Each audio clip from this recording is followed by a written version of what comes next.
Shalom, shalom, povo de Deus, graça e paz, que é o apóstolo Ronaldo do Comando Águia, para mais um vídeo do Yom Kippur. Eu vou passar para vocês aqui uma chave tremenda, tá? E vou contar para vocês algo aqui, tem um pouquinho de paciência, porque a chave é tão boa que vale a pena você prestar atenção em tudo. Em primeiro lugar, eu sou uma pessoa que amo os livros, os ensinos do Kenneth Hagin, tá? Quem não conhece, ele às vezes julga, mas quem conhece, ama, porque são topzíssimos. E um livro mudou muito a minha vida, todos mudaram, mas um mudou muito minha vida financeira. E eu quero mostrar para vocês exatamente o que foi, porque é um trecho pequeno e que faz toda a diferença. Então fica ligadinho aí que você vai falar, puxa, o apóstolo falou que era bom e realmente é muito bom. Tá? Só que tem pessoas que não usam isso a vida inteira porque é um código dos profetas. Amém? É um código, Deus não conta para todos, tem que descobrir, você tem que correr atrás. Tá nas entrelinhas da Bíblia. São pontos proféticos que levam você para o sobrenatural. Tá? Então vou ler um trecho do livro dele, que se chama Prosperidade, é um livro relativamente pequeno, tá? Com chaves muito fortes, e eu olhava esse livro e um outro que chama Chaves Bíblicas para a Prosperidade Financeira, nos sebos por aí, que eu procurava livros dele antigos para poder estudar, os novos que tinha todos disponíveis eu tinha comprado, porque eu queria todos os livros dele em português. E são, se não me engano, 61, se eu estiver errado, 59. Tá? E aí eu entrava no sebo, olhava esses livros e falava, esses aqui eu não quero, falam de prosperidade, eu não quero nem saber. Aí um dia eu subi no monte e falei, Senhor, por que eu não consigo a prosperidade? Eu consigo trabalhar com cura, libertação, batismo com o Espírito Santo, sonhos proféticos, 9 dons do Espírito, tudo estava funcionando e está funcionando aqui no Comando Águia. E alguém desligou aqui esse mantinho aqui. Ah, com certeza. Está desligado porque não está ligado aqui. Tá. Não vai dar para você ligar aí agora, não sei com isso aqui, ó. Tá? Aí o que acontece? Eu desviei desse livro algumas vezes e o Senhor colocou na minha frente. Eu quase tropeçava no livro, nos sebos por aí. Né? Obrigado.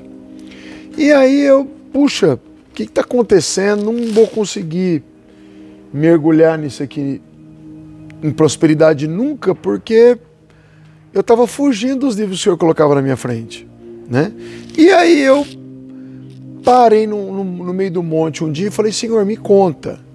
Se a Bíblia diz que o Senhor fala, o Senhor tem falado, o Senhor tem revelado, mas me conta esse segredo, por que eu não prospero? O Senhor falou, porque você tem aversão à prosperidade.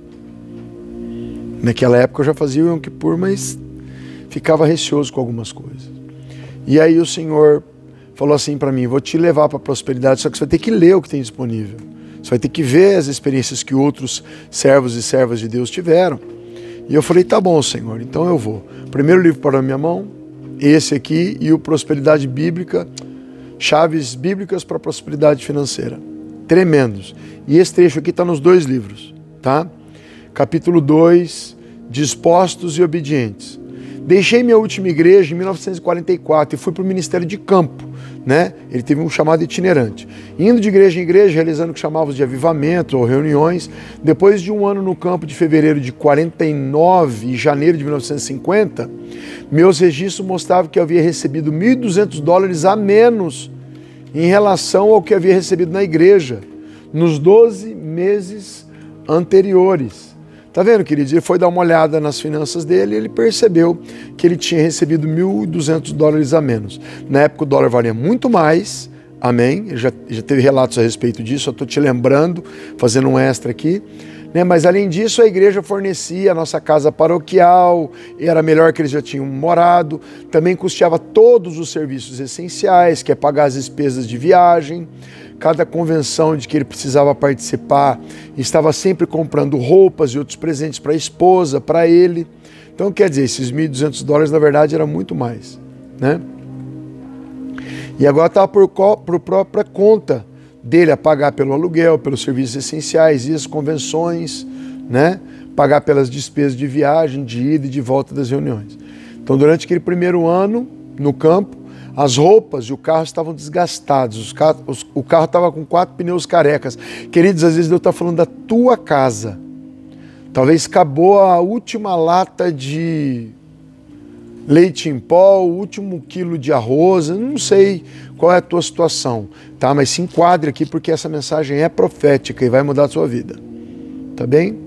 O carro estava com 4 pneus careca, sem estepe, as coisas estavam indo ruins, tá? Ele teve que vender o carro para um ferro velho e conseguiu o suficiente apenas para pagar os juros e não o total de 3 empréstimos diferentes que ele tinha feito.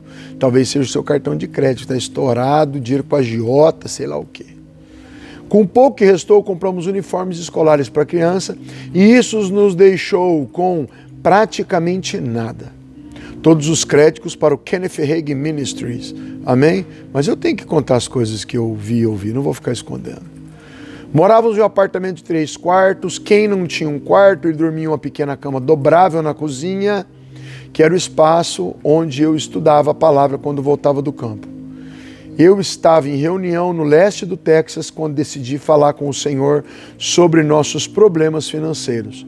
Comecei a fazer um jejum parcial e todas as tardes eu passava horas em oração.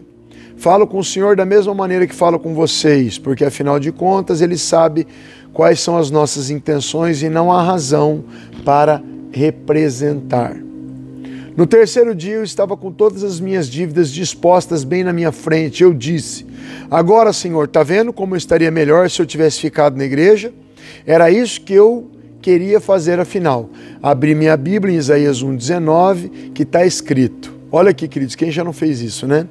Se quiserdes obedecerdes, comerei o melhor dessa terra. Eu citei essa passagem para Deus, novamente, com certeza o Kenneth Hagin estava tentando colocar Deus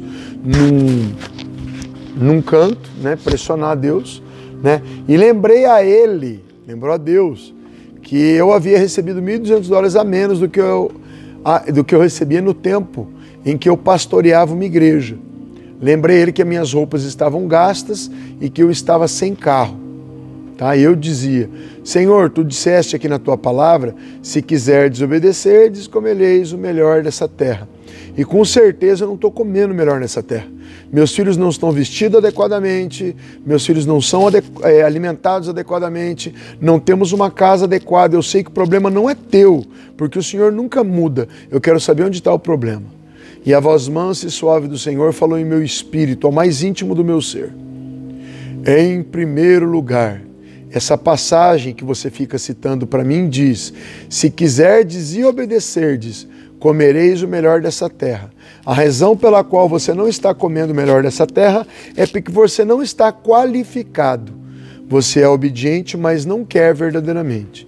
Então, você não se qualifica para comer o bem dessa terra. Não me diga que leva muito tempo para querer. Eu sei que não.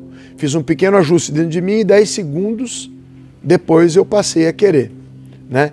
Eu disse ao Senhor, agora eu quero, agora eu estou disposto. Tu sabes que eu estou disposto e o diabo sabe que eu estou disposto. Estou pronto para comer o melhor dessa terra, porque tu me disseste que tudo que me faltava era querer. Sim, ele disse, sei que você está. E em seguida o Senhor me alertou sobre outra questão.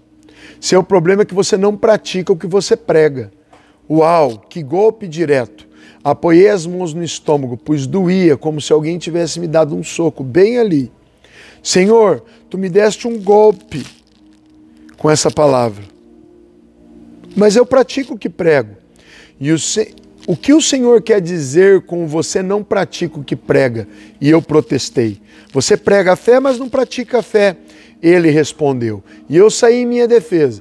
Ora, Senhor, tu sabes que eu pratico. Todos esses anos, desde que eu recebi minha cura, nunca tive doente. Sempre recebi cura e meus filhos sempre receberam cura.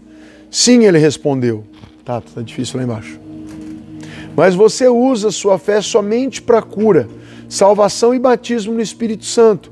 É somente até aí que você vai com a sua fé. Queria dizer a mesma coisa que eu tinha falado para o Senhor. É a mesma coisa que eu tinha dito para ele, Senhor, por que eu opero tantas coisas e chega na hora das finanças estava maus? Tá? Isso foi alguns anos atrás. Mas a fé é a mesma que opera em todas as esferas. em todas as dimensões. A fé opera de modo idêntico em todas essas esferas, em todas as dimensões.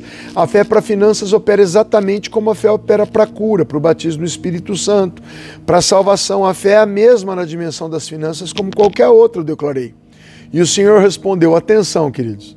Ora, se fosse cura que você necessitasse para o seu próprio corpo, você a reivindicaria pela fé e estaria em público anunciando que estava curado.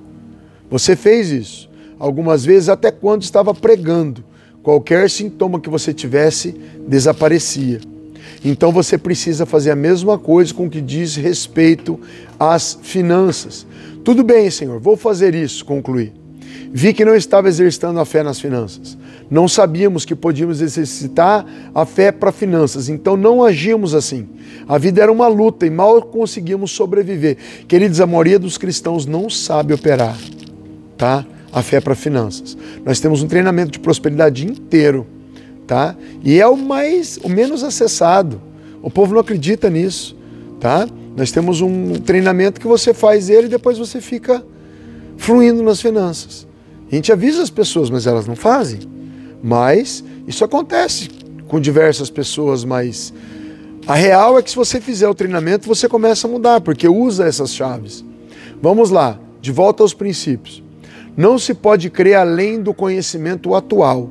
O Senhor me avisou, terei de corrigir um pouco a sua teologia.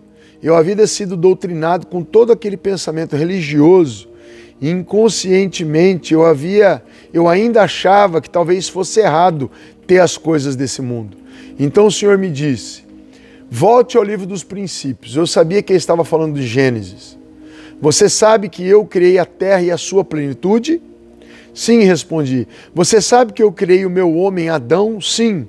Você sabe que o Salmo 50 diz que são meus todos os animais do bosque, as animalias aos milhares sobre as montanhas? Sim, eu respondi. E que no Antigo Testamento diz que minha prata e meu é o ouro, em Ageu 2:8? Sim, eu sei disso, Senhor. Tudo isso é meu porque eu sou o Criador, eu criei essas coisas. Mas depois eu entreguei tudo ao meu homem Adão. E eu disse, deste-lhe domínio sobre as obras da tua mão. Isso significa que Adão tinha o domínio sobre o gado que estava nos milhares das montanhas. Ele tinha domínio sobre o mundo e sua plenitude. Ele tinha domínio sobre a prata e sobre o ouro. Então o Senhor afirmou, para que você acha que eu criei o gado aos milhares sobre as montanhas? Para quem você acha que eu criei a terra e a sua plenitude? Para quem você acha que eu criei a prata e o ouro? Para o diabo e a sua turma? Não, para o meu homem Adão. Mas Satanás veio e Adão cometeu alta traição vendendo-se para o diabo. E eu nunca havia ouvido ninguém pregar sobre isso. Naquela época, em janeiro de 1950, isso era totalmente novo para mim, uma revelação. O Senhor continuou, Adão originalmente era o Deus desse mundo. Ele governava e dominava esse mundo. Foi assim que eu planejei. Quando Adão se vendeu para Satanás, então Satanás se tornou o Deus desse mundo. Como diz 2 Coríntios 4:4, mas ele não era o Deus desse mundo no princípio. Ora, o mundo pode construir um salão de festas, um bar para apresentações musicais, uma cervejaria ou um teatro, colocar luzes de neon na frente do estabelecimento e decorá-lo lindamente. Mas se alguém quer decorar a igreja, as pessoas dizem, ah não, mas eu espero que o meu povo tenha o melhor lugar da cidade para se reunir. O Senhor realmente me disse isso. Está vendo que nós vamos colocar os holofotes aí? Os projetores? E prosseguiu, eu não estou retendo dos seus filhos pequenos as roupas e a comida adequada. Esse não sou eu, é o diabo, filho. Kenneth, ele é o Deus desse mundo. O dinheiro que você precisa está aí na terra, não está aqui no céu. Eu não vou fazer chover dinheiro do céu porque não tem dinheiro aqui em cima. E se eu fizesse chover notas de $20, elas seriam falsas. E eu não sou um falsificador. Veja, a prata e o ouro estão embaixo na terra e você precisa deles. Eu disse em Lucas 6,38, dai e ser-vos-á dado, boa medida, recalcada, sacudida e transbordante. Aos homens, vos deitarão no vosso regaço, aí embaixo. Então o que eu devo fazer? Perguntei. E ele respondeu, em primeiro lugar, e isso vai ajudar você, não ore mais pedindo dinheiro. Isso é, da maneira como você tem orado. Reivindique tudo que necessita. Está aqui, Anderson. Está aqui, povo de casa. A cereja do bolo, bem agora. E, em primeiro lugar, não ore mais pedindo dinheiro. Reivindique tudo o que você necessita. É Deus falando com ele. Eu nunca havia ouvido ninguém falar assim sobre dinheiro, Senhor. É um choque para mim. Acho que o meu queixo caiu, meus olhos saltaram. E o Senhor continuou: diga, Satanás, tire as suas patas do meu dinheiro, porque é Satanás quem está impedindo que ele chegue até você, e não eu. Reivindico, porque ele está embaixo, na terra, e Satanás detém o controle sobre o dinheiro. Mamon, porque ele é o Deus desse mundo. Diga, eu reivindico, citando o que for que você queira ou necessite. E as pessoas podem dizer, bom, posso crer que Deus vai suprir minhas necessidades, mas você está indo longe demais quando começa a falar sobre desejos. E foi exatamente isso que eu disse ao Senhor. Ora, Senhor, eu posso crer que Tu queres suprir nossas necessidades, mas e os nossos desejos? Você afirma ser um seguidor da palavra. No Salmo 23:1 você cita tantas vezes, o Senhor é meu pastor e nada me faltará. O Salmo 34, os leãozinhos sofrem necessidade e passam fome, porém os que buscam o Senhor, nenhum lhes faltará. Reivindique tudo que você necessita e deseja. Satanás, tire as mãos das minhas finanças e depois vão espíritos ministradores e façam o dinheiro vir, aonde respondeu. Eu disse, Senhor, o que queres dizer com isso? Nunca ouvi isso antes. Bem, você já leu Hebreus 1,14, onde diz que os anjos são princípios ministradores. Aqui está o grande mistério, queridos. Que os anjos são seres ministradores enviados para servir a favor daqueles que hão de herdar a salvação. Senhor, eu pensava que ele dizia para ministrar a nós, respondi. Não, ali não diz que eles vão ministrar a você. Ali diz que eles vão servir a seu favor, para você. Na verdade, os espíritos ministradores são enviados a servir você. Por exemplo, você entra num restaurante e se senta, o garçom vem para te servir, para servir a sua mesa, para ministrar você. Você faz o seu pedido e ele vai e traz para você o que você quer. Você está vendo o que o Senhor diz? Faça os seus pedidos para os espíritos ministradores trazerem para você. Vão, espíritos ministradores, e façam o dinheiro vir, façam o curso vir, façam o que for vir. Então eu pude entender que durante anos havia anjos de pé ao meu redor sem fazer nada, porque eu nunca disse a eles para fazer nada. E eu podia imaginá-los dizendo uns aos outros, gostaria de saber quando esse homem vai acordar. Amém, queridos? Então o que eu quero dizer para vocês hoje aqui, que anjos são seres ministradores que foram enviados para ajudar-nos a herdar a salvação. Então há quantos anos você não ordena que os anjos vão buscar alguma coisa para você? Você vai tomar cuidado sim com os seus desejos, com os seus planos, né? Mas você vai pedir todas essas coisas para eles e eles vão trazer, em nome de Jesus. Amém? Que o Senhor possa se preparar com esse Yom Kippur, pedindo para os anjos do Senhor virem ao teu encontro e depois irem buscar o que você necessita, em nome de Jesus. Amém? Que Deus te abençoe com essa mensagem. Yom Kippur vai ser dias 4 e 5 de setembro, aqui na base. Você pode fazer tanto aqui quanto ao vivo na sua casa. Que Deus te abençoe. Ó. Tchau, tchau.